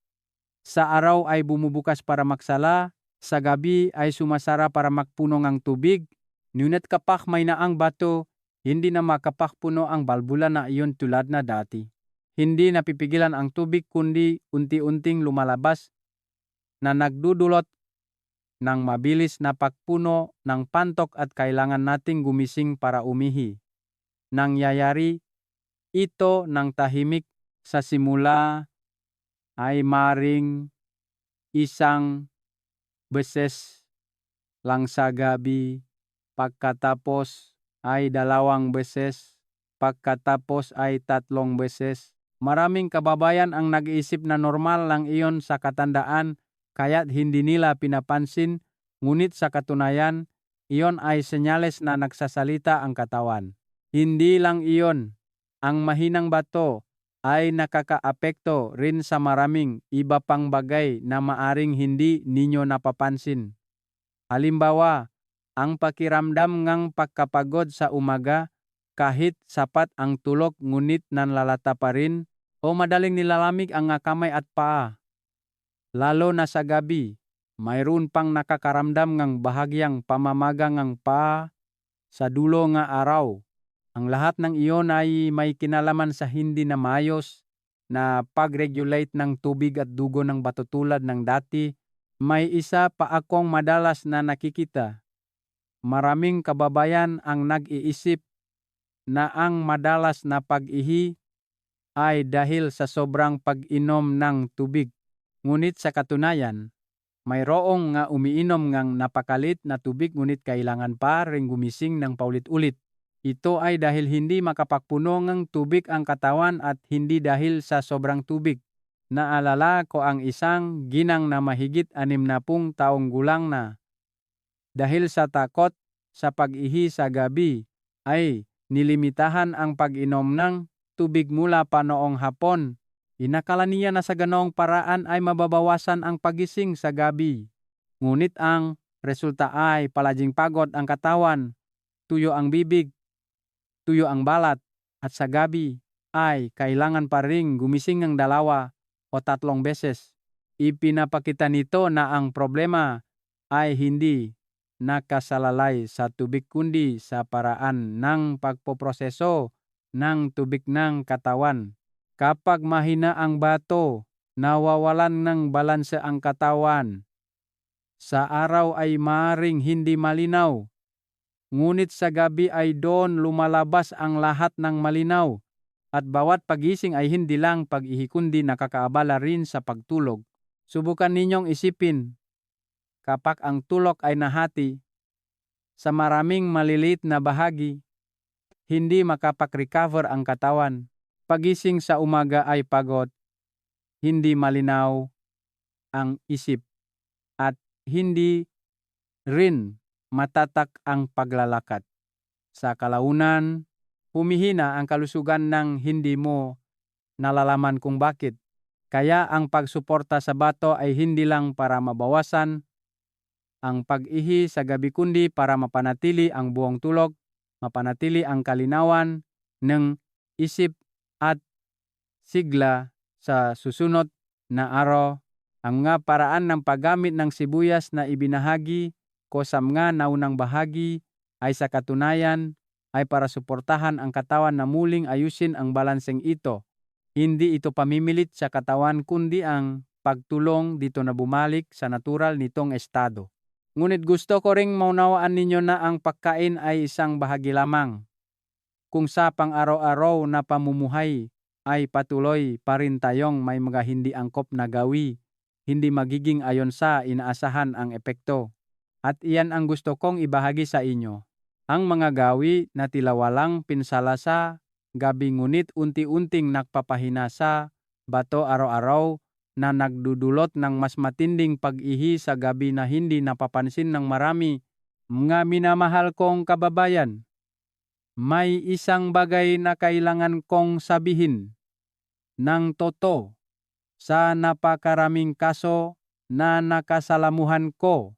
Ang dahilan kung bakit nagpapatuloy ang pag-ihi sa gabi ay hindi lang dahil sa mahinang bato kundi dahil din sa mga napakapamilyar na gawi tuwing gabi na hindi natin pinapansin.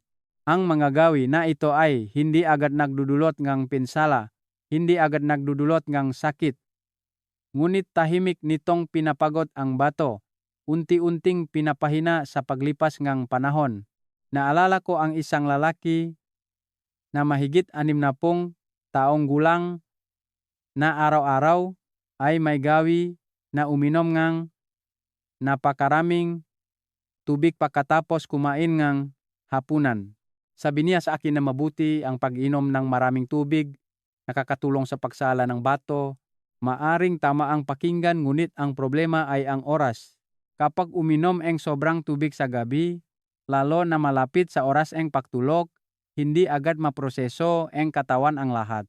Kapag maraming tubig ang pumapasok, kailangan inigibato na mas magtrabaho, mabilis mapuno ang pantok, at ang resulta ay paulit-ulit na pagising sa gabi. Hindi lang ito nakakaabala sa pagtulog kundi nagdudulot din ng hindi pagkapahinga ng bato ng maayos. May isa pang gawi na madalas kong nakikita, ang pagkain ng malat sa gabi. May mga kababayan na mahilig kumain ng adobo na malat at sara o mga pagkain na maraming pampalasa para mas malasa. Ngunit ang dami nga asin na ito ang nagdudulot sa katawan na magpuno ng mas maraming tubig at pagkatapos ay kailangan itong ilabas. Kailangan ng bato na mas magtrabaho para balansehin muli. At sa gabi ay doon ilalabas ng katawan ang labis na iyon. Marang hindi ninyo akat mapansin. Ngunit kung panatilihin ng matagal, unti-unting tataas ang bilang ng pag-ihi sa gabi. Marami rin akong nakasalamuhang isang ginang na may gawi na kumain ng prutas ng gabi. Inakala niya na mabuti ang pagkain ng prutas kaya't bawat gabi ay kumakain siya ng isang malaking plato bago matulog. Ngunit ang prutas ay naklalaman na maraming tubig at daktak, pang natural na asukal na nakdudulot sa katawan na mas magtrabaho sa gabi. Ang resulta ay kailangan niyang gumising para umihi ng paulit-ulit, nahahati ang tulok ng hindi niya alam ang dahilan. May isa pang bagay na kaunti lang ang nakakapansin. Ang gawing ngang pagpupuyat. May mga kababayan na hindi maagang natutulog, madalas nanonood ngang TV, gumagamit ngang telepono hanggang gabi bago matulog. Kapag hindi nakakapagpahinga ang katawan sa tamang oras, nagugulo ang biological rhythm. Ganun din ang bato. Hindi nito alam kung kailan kailangang bawasan ang paggana, kailan kailangan magpahinga. Nagdudulot ito ang kaguluhan sa proseso ang pagregulate ang tubig sa katawan na nadudulot ngang mas madalas na pag-ihi sa gabi. Hindi lang iyon, ang sobrang pag-inom ngang gabi ay isa ring napakakaraniwang dahilan. Kapag kumain malapit sa oras ng pagtulog, nagtatrabaho pa rin ang digestive system, hindi pa makapasok ang katawan sa estado ng pagpapahinga. Ang bato sa oras na ito ay kailangan pa ring makilahok sa proseso ng pagpoproseso, hindi nakakapagpahinga sa tamang oras. Sa kalaunan, napapagod ito at humihina ang paggana. Naalala ko ang isang kaso na nagdulot sa akin ng maraming pag-isip. Iyon ay isang lalaki na mahigit 70 taong gulang na napakatipid. Madalas siyang kumakain ng tira-tirang pagkain mula sa tanghalian o sa nakaraang araw, lalo na ang mga maalat na pagkain. Hindi niya alam na ang mapakain na iyon ay hindi lang nawawalan ng sustansya kundi maaari pang magdagdag ng pasanin sa bato. Pagkalipas ng ilang panahon, nagsimula siyang umihi ng mas madalas sa gabi. Mas pagod ang katawan ngunit hindi niya nayuunay sa kanyang gawi sa pagkain. Nakikita ninyo, ang lahat na ito ay napaka-pamilyar. Napaka-normal sa pang-araw-araw na buhay. Walang sinuman ang mag-iisip na maapektuhan ang kanilang bato at pagtulog. Ngunit dahil nangyayari ito ng tahimik, kapag napansin na ay matagal na. Ang gusto kong tandaan ninyo ay hindi na kailangan pang baguhin ang lahat ng sabay-sabay, kailangan lang ayusin ng unti-unti.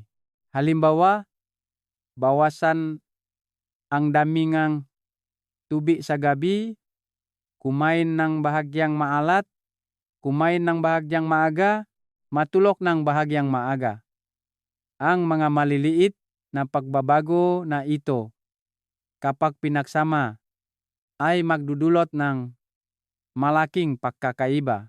Marami akong nakasalamuhang mga kababayan na sa pagbabago lamang ng ilang gawin na tulad nito ay malinaw na nabawasan ang pag-ihi sa gabi, mas malalim ang tulog, at mas malusog ang pakiramdam.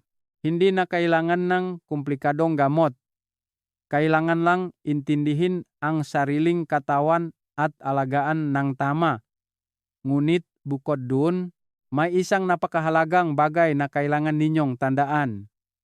Hindi lahat ay angkop sa lahat ng paraan ng pagkain o sa lahat ng pamamaraan na ibinahagi ko.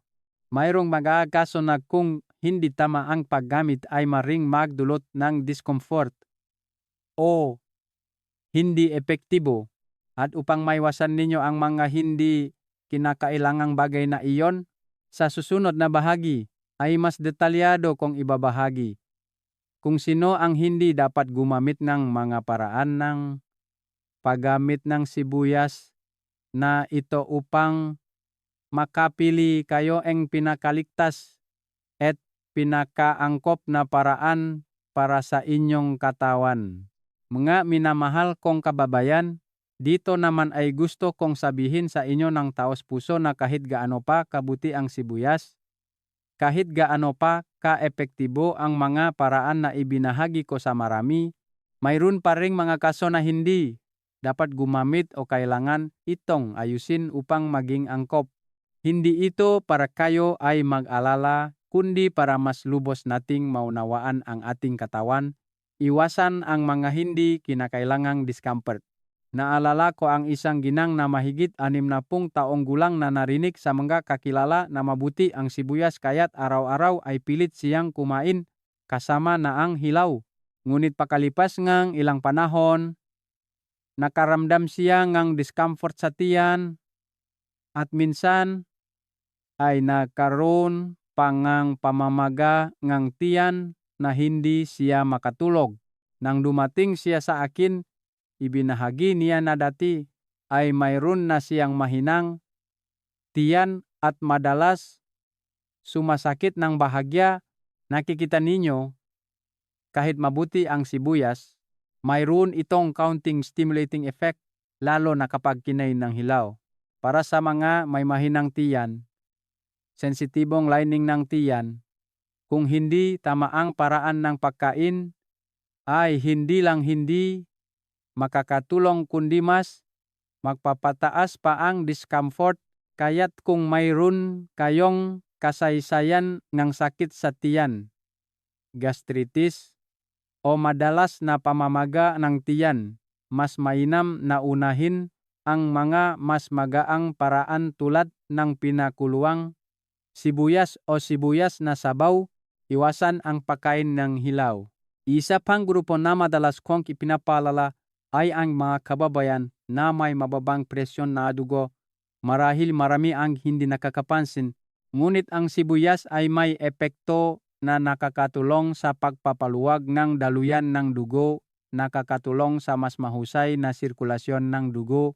Mabuti ito para sa marami, ngunit para sa mga may mababang presyon ng dugo, kung gagamitin ng marami, lalo na sa gabi, maring magdulot ngang pakiramdam ngang pagkahilo o bahagyang pagkadizzy kapag bumangon. Kaya't kung kabilang kayo sa grupong ito, dapat gumamit ng maliit na dami. Subaybayan ang reaksyon ng katawan. Huwag gumamit ng tuloy-tuloy ng napakaraming araw. Marami rin akong nakasalamuhang isang lalaki na may kondisyon na madaling lamigin at narinig niya na mabuti ang sibuyas kaya't kumain siya napakarami sa gabi ngunit hindi niya inihalo sa iba. Ang resulta ay mas lalong nilamig ang katawan niya, nilamig ang kamay at paa, hindi malalim ang tulog. Pagkatapos ay inayos ko ito, idinagdag ang kaunting luya at sakalang unti-unting naging stable ang katawan niya. Ipinapakita nito na hindi lang kung ano ang kakainin, kundi kung paano kakainin at kung paano ito pagsasamahin. Bukod pa rito, para sa mga kababayan na umiinom ng gamot para sa mga chronic diseases, lalo na ang mga gamot na may kinalaman sa puso o presyon ng dugo, dapat ding maging maingat. Hindi ito nangangahulugang hindi maaring gamitin, ngunit dapat itong gamitin sa katamtamang dami. Huwag basta-basta magdagdag ng biglaan. Kung maari, subaybayan ang reaksyon ng katawan sa loob ng ilang unang araw. May isa pang bagay na gusto kong bigyang diin. Mayroong mga kababayan na kapag narinig ang isang mabuting paraan ay gumagamit ng napakaraming paraan ng sabay-sabay, kumakain ng hilaw, umiinom ng ibinabad na tubig, umiinom ng saa, kumakain ng ginisa. Inakala nilang mabuti ito ngunit nagdudulot itong labis na pasanin sa katawan. Hindi agad makakaangkop at ang resulta ay nakakaramdam ng discomfort at pagkatapos ay iniisip na hindi epektibo ang paraan. Tandaan lang po ninyo ng simple. Ang ating katawan ay parang isang lupa.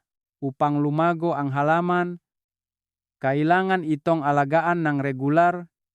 Hindi maaring araw-araw ay dinidiligan ng napakaraming tubig at kinabukasan ay pababayaan na lang. Ganun din ang sibuyas, ang paggamit ng katamtamang dami, regular, at angkop sa iyong katawan ang mahalaga. gusto ko ring idagdag na kung mayroon kayong mas malubang sintomas tulad ng pananakit sa pag-ihi, pagdurugo sa ihi, matinding pananakit ng likod, hindi lang dapat umasa sa pagkain kundi kailangan magpakonsulta para malaman ang totoong kalagayan. Ang maparaan na ibinahagi ko ay para sa suporta, hindi kapalit ng pagsubaybay sa kalusugan kung kinakailangan. Nakikita ninyo, ang pag-unawa kung anong grupo kayo nabibilang at kung anong estado ang inyong katawan ay makakatulong sa inyo na makapili ng pinakaangkop na paraan, hindi na kailangan pang piliting sumunod sa iba, hindi na kailangan pang gumawa ng tulad ng iba, sapat na kung angkop ito sa inyo, at kapag nakapili na kayo ng angkop na paraan, may isang napakahalagang bagay pa na gusto kong ibahagi sa inyo, iyon ay ang oras ngang paggamit ngang parehong pagkain, ngunit ang pagkain sa magkakaibang oras ay magdudulot ngang napakalaking pagkakaiba sa epekto. Kaya't sa susunod na bahagi ay mas detalyado kong sasabihin sa inyo ang tungkol sa gintong oras para kumain ng sibuyas upang mas mahusay na maabsorb ngang katawan, mas epektibong suportahan ang bato, at lalo na ay makatulong na mabawasan ang pag-ihi sa gabi ng mas malinaw. Mga minamahal kong kababayan, dito naman ay gusto kong sabihin sa inyo ang isang bagay na madalas binabalewalaeng marami ngunit siya namang susi sa pagtukoy ng epektong lahat ng paraan na ibinahagi ko mula sa simula. Iyon ay ang oras ng pagkain ng sibuyas. Pareho lang ang sibuyas, pareho lang ang paraan ng pagluluto. Ngunit kung kinain sa tamang oras, napakabuti ang pag-absorb ng katawan, malinaw na sinusuportahan ang bato. Ngunit kung kinain sa maling oras, hindi lang nababawasan ang epekto kundi minsan ay nagdudulot pa ang discomfort, nakakaapekto sa pagtulog. Naalala ko ang isang lalaki na mahigit 70 taong gulang na napakasipag na gumamit ng paraan na itinuro ko. Kumain siyang pinakuluang sibuyas ng regular ngunit may gawi na kumain ng gabi, malapit na sa oras ng pagtulog. Inakala niya na kapag mas malapit sa oras ng pagtulog, mas matindi ang epekto sa gabi. Ngunit sa katotohanan ay kabalintunaan. Pagkalipas ng ilang panahon, bumalik siya at sinabi sa akin na nakakaramdam pa rin siya ng pag-ihi sa gabi. At minsan ay nakakaramdam pang ang bahagyang bigat sa tiyan, hindi malalim ang tulog. Nang tinanong ng detalyado, napansin ko na ang problema ay nakasalalay sa oras ng pagkain. Matapos ayusin, kailangan lang kumain ng bahagyang maaga, humigit kumulang 2 hanggang 3 oras bago matulog at malinaw na bumuti ang kalagayan. Sabi niya, mas malalim ang tulog, mas kaunti ang pagising, at unti-unting nabawasan ang bilang ng pag-ihi. Nakikita ninyo, minsan ay hindi naman tayo nagkakamali sa paraan kundi sa oras. Kaya kailan ang pinakaangkop na oras? Una, sa hapon at sa maagang gabi. Ito ang oras na unti-unting lumilipat ang katawan mula sa estadong paggana tungo sa estadong pagpapahinga. Kung sa oras na ito ay kumain tayong sibuyas sa katamtamang dami, magkakaroon ng oras ang katawan na mag-absorb, ayusin muli ang balanse bago matulog. Kapag stable na ang katawan mula pa dati, hindi ito gaanong magugulo sa gabi, at mula doon ay nababawasan ang kondisyon ng pagising para umihi. Dapat iwasan ang pagkain ng sibuyas ng masyadong gabi, lalo na sa loop ng 1 oras bago matulog. Kahit pinakuluang sibuyas, sibuyas na sabaw, o ibinabat na tubig ng sibuyas. Kung masyadong malapit sa oras ng pagtulog, hindi pa maproseso ng katawan, nagtatrabaho pa rin ang digestive system na magdudulot ng hindi malalim na pagtulog. at kapah hindi malalim ang tulog, madaling magising, at kapah nagising na ay madaling umihi. Isa pang oras na maaari ninyong isaalang-alang ay sa umaga o sa tanghali. Para sa mga kababayan na hindi angkop sa pagkain sa gabi, maaring lumipat sa pagkain ng sibuyas sa araw. Sa ganoong paraan, nakakakuha pa rin ng benepisyo ang katawan na nakakatulong sa mas mahusay na sirkulasyon ng dugo, sinusuportahan ang stable na pagana ng bato sa buong araw. Gayunpaman, kung ang pangunahing layunin ay mabawasan ang pag-ihi sa gabi, ang hapon at maagang gabi pa rin ang pinakaangkop na oras. May isang bagay na gusto kong dagdag na ipaalala sa inyo, ang regularidad. Hindi maaring ngayong gabi ay maaga kang kumain, bukas naman ay gabi. Ang ating katawan ay nangangailangan ng stable na kondisyon. Kapag regular ang oras ng pagkain, unti-unting iayos ng katawan ang biological rhythm. Mula doon, ang nga organo, kasama na ang bato, ay gagana ng mas maayos. Marami akong nakasalamuhang mga kababayan na sa pag-ayos lamang ng oras ng pagkain ay malinaw na bumuti ang pagtulog kahit hindi gaanong nagbago ang pagkain. Bukod pa rito, dapat ding ipagsama ang pagtulog sa tamang oras. Kung kumain sa tamang oras ngunit masyadong gabi matulog, bababa rin ang epekto. Kailangan ng katawan ng isang stable na cycle ng pagpapahinga upang mag-recover. Isang maliit ngunit napakahalagang detalye. Pagkatapos kumain ng sibuyas, dapat bahagyang mag-ehersisyo, maaring maglakad-lakad sa bahay, huwag agad humiga. Nakakatulong ito sa katawan na mas mahusay na tunawin, mas mahusay na mag-absorb. Iwasan ang pakiramdam ng pamamagang tiyan. Nakikita ninyo, isang maliit na pagbabago lamang sa oras, ngunit maaring magdulot ng malaking pagkakaiba. Ang pagkain sa tamang oras, mas mahusay na tinatanggap ng katawan. Sinusuportahan ang bato sa tamang oras at mula doon ay bumubuti rin ang pagtulog. Ngunit gusto ko ring sabihin sa inyo na kung kumain lang sa tamang oras ay hindi pa sapat upang mas malinaw at matibay ang epekto. Kailangan itong ipagsama sa angkop na gawi sa pamumuhay. At iyan ang gusto kong ibahagi sa inyo sa susunod na bahagi. Ang mga simpleng gawi sa pang-araw-araw na buhay na kapag pinagsama sa tamang pagkain ng sibuyas ay maring doblehin ang epekto. Makakatulong sa inyo na mas mahimbing ang tulog, malinaw na mabawasan ang pag-ihi sa gabi, at mas komportable ang pamumuhay araw-araw.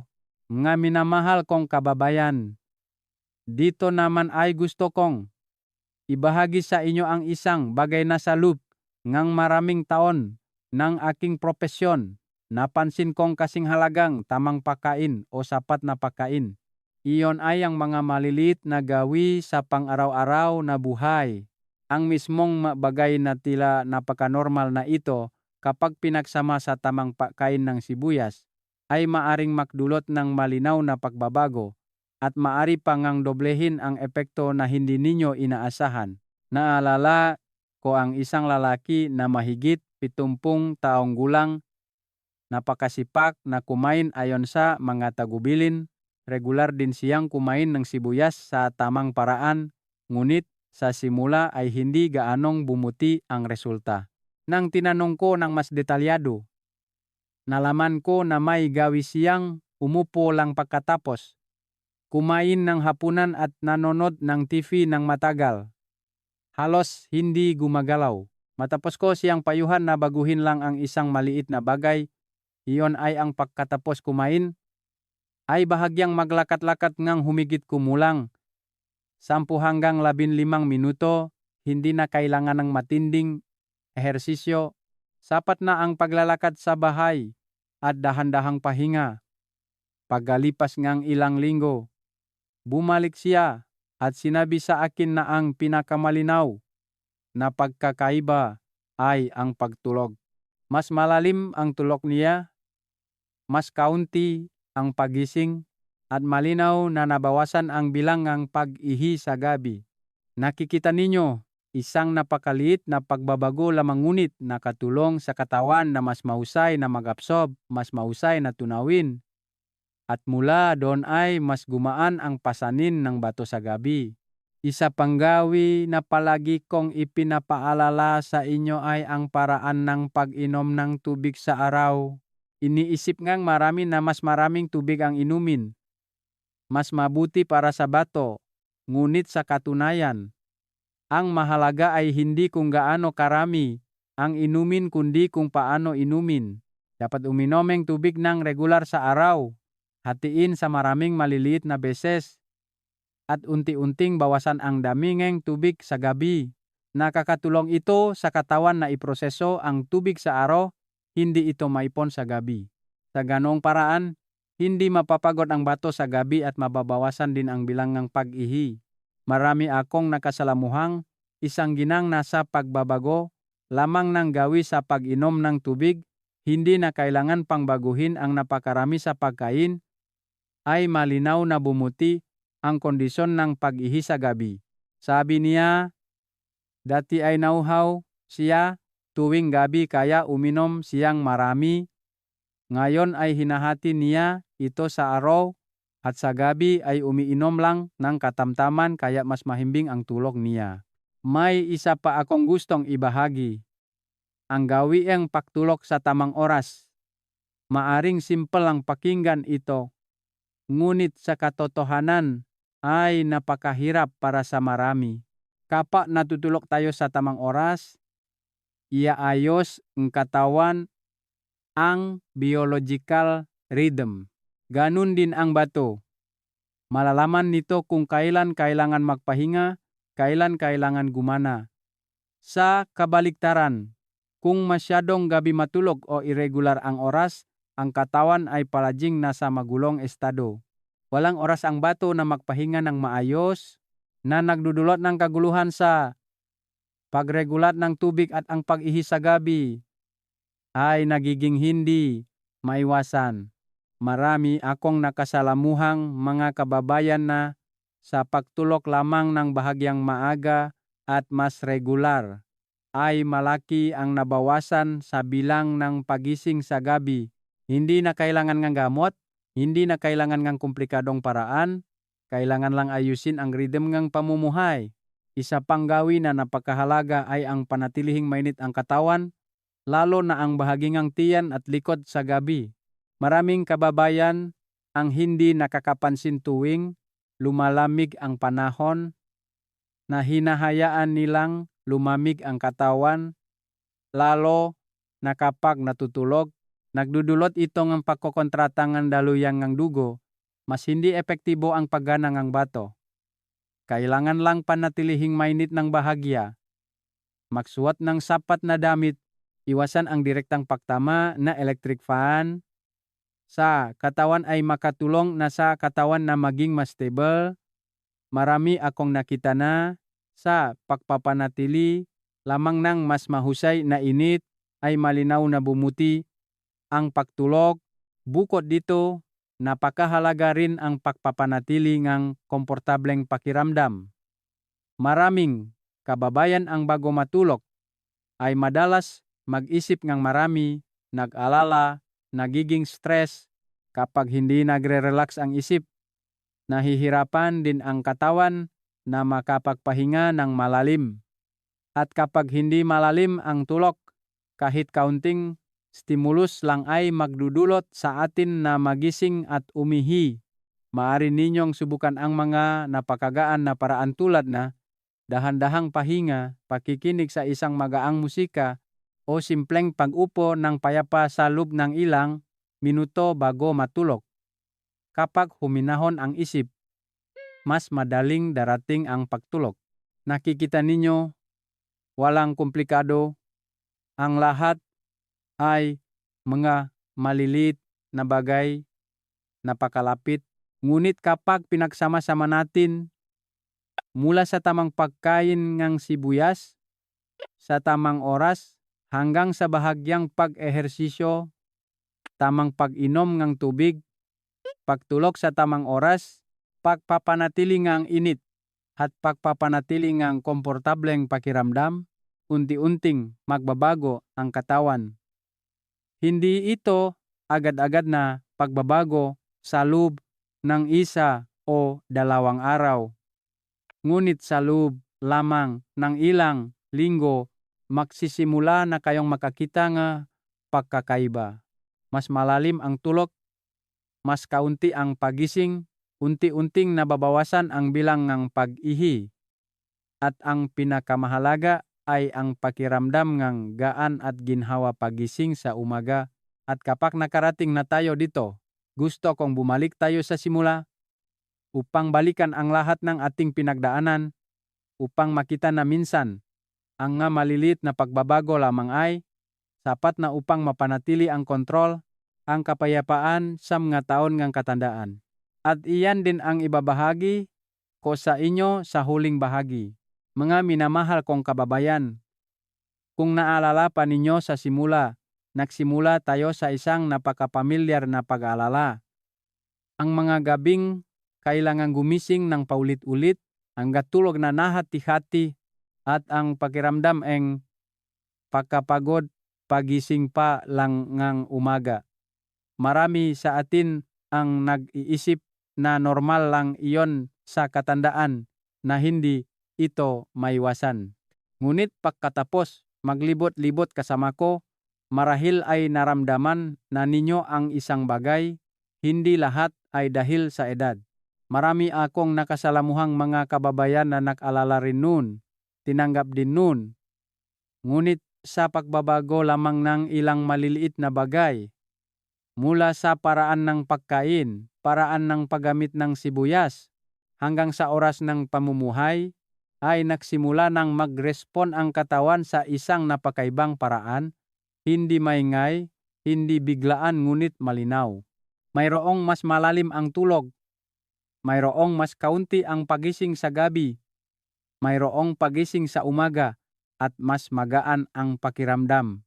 Ang mamaliliit na pagbabago na iyon, kung mapapansin natin, ay napakahalaga.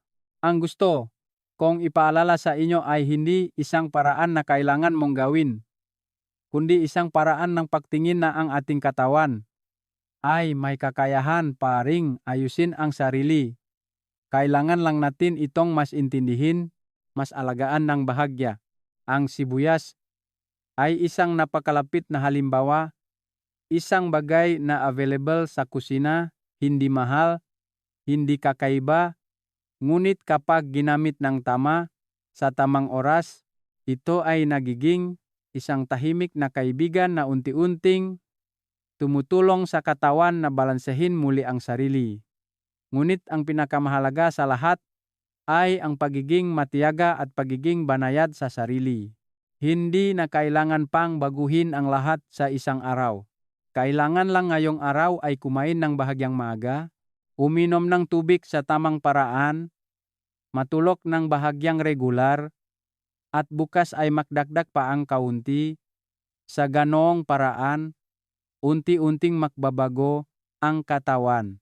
Palagi kong pinaniniwalaan na ang pinakamahalagang bagay sa edad na ito ay hindi ang pagawangang malalaking bagay kundi ang mapanatili ang kontrol sa mga maliliit na bagay sa pang-araw-araw.